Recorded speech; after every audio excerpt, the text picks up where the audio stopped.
Yo coincido contigo en que esta conferencia de seguridad va a ser determinante. Yo no la pongo al mismo nivel que la de 2007, pero casi. La de 2007 es menos conocida y es ahí cuando Putin realiza un discurso en el cual dice que no va a pasar por el aro, no va a aceptar el regalo envenenado que le está ofreciendo la OTAN. Hay una entrevista, la entrevista que le hace Tucker Carlson a Putin.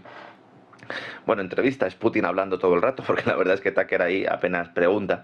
Pero Putin dice varias cosas interesantes, y una de ellas es que explica todo el proceso de acercamiento que tuvo la OTAN a esa Rusia al inicio del primer gobierno de Putin, y cómo se le intentaba atraer a la OTAN, y cómo pues se podía llegar a algún tipo de acuerdo de seguridad. Putin en 2007 decide que no se fía de la OTAN y que no se fía de Estados Unidos, después de unas conversaciones que había tenido con Clinton. Clinton le promete una serie de cosas y luego posteriormente el Departamento de Estado se las niega, y entonces Putin dice aquella frase de, bueno, llama a Clinton y le dice, bueno, si tú no eres capaz de decidir, si tú no puedes hacer promesas que luego se cumplan, ¿quién está gobernando en Estados Unidos, no? Que introduce ese elemento, ¿no?, del Estado profundo del que tanto se habla. Eso fue en el año 2007, ahora tenemos una conferencia de Múnich en la cual los países bálticos justo antes están desconectando la red eléctrica de Rusia. Esto no es casualidad y se integran en el sistema europeo.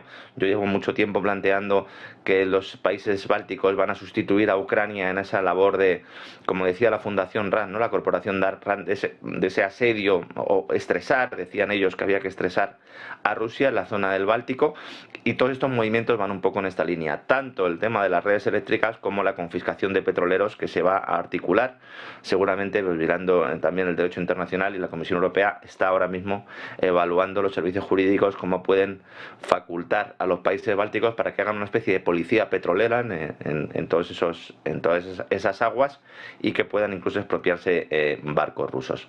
El sábado las líneas de transmisión que aún conectaban a los países bálticos con Rusia, Bielorrusia y el enclave ruso de Kaliningrado fueron apagadas progresivamente, las redes eléctricas. Lituania fue la primera en desconectarse.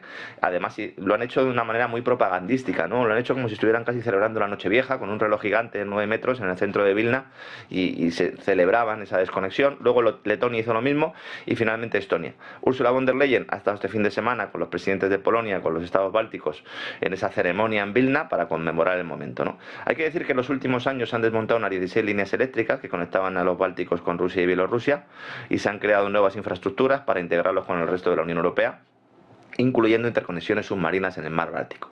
Es decir, ahora vamos a tener un problema adicional, no solo los cables de datos, sino también los cables eléctricos. Estamos hablando de que estas tres naciones, y esto es quizás lo que yo creo que se está dejando a un lado y que en el análisis debe ser fundamental, estamos hablando de unos países que tienen 1.630 kilómetros con Rusia y Bielorrusia.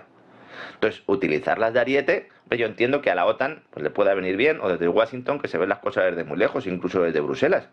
Pero ¿alguien le ha preguntado a los ciudadanos de los países bálticos si realmente quieren ser ese ariete? Porque claro, el hecho de que te desconectes de la red eléctrica lo van a empezar a sufrir ya. Es que a nadie se le escapa que el sistema eléctrico europeo en estos momentos no es garantía de seguridad de suministro a bajos precios. Todo lo contrario. De hecho, nada más anunciar el acuerdo político, los técnicos de las empresas energéticas del Báltico han puesto en marcha planes de emergencia, conscientes de que pueden salir de la sartén rusa para quedar en el fuego europeo. Y la directora general de una de las principales energéticas de Estonia, pues a los pocos minutos de anunciarse esto, dice, sí, nosotros tenemos un plan de crisis para todos los escenarios posibles, incluso si las centrales eléctricas dejan de funcionar o si se caen los sistemas informáticos. Dice, oiga, pero ¿no sabes que no está usted precisamente para que no le apaguen? ¿O es que hay riesgo? Claro que hay riesgo de apagón. Porque te vaya a pagar la Comisión Europea o porque te vaya a pagar o te vaya a detener la conexión un país europeo. No, porque hay problemas en Europa de suministro eléctrico. Entonces se está poniendo la venda antes de la herida, pero es una venda que está bien puesta, porque en cuanto se ha producido esta desconexión rusa y se ha realizado la europea, los precios de la electricidad en Estonia se han disparado un 120%. Es verdad, para ser justos, que los países del Báltico no podían depender del suministro ruso, sobre todo si siguen representando ese papel de ariete de la OTAN, que parece que van a potenciar incluso antes de que se llegue a ese alto el fuego en Ucrania, que va a ser el tema estrella en esa conferencia de Múnich. Yo creo que es jugar con fuego, el plantear, te vas a sentar en una conferencia de Múnich donde tienes que expresar algo de fuerza, no se puede admitir, ¿no?, que ha habido una derrota ucraniana, yo eso lo entiendo, pero amenazar con incautar petroleros rusos me parece una gran barbaridad.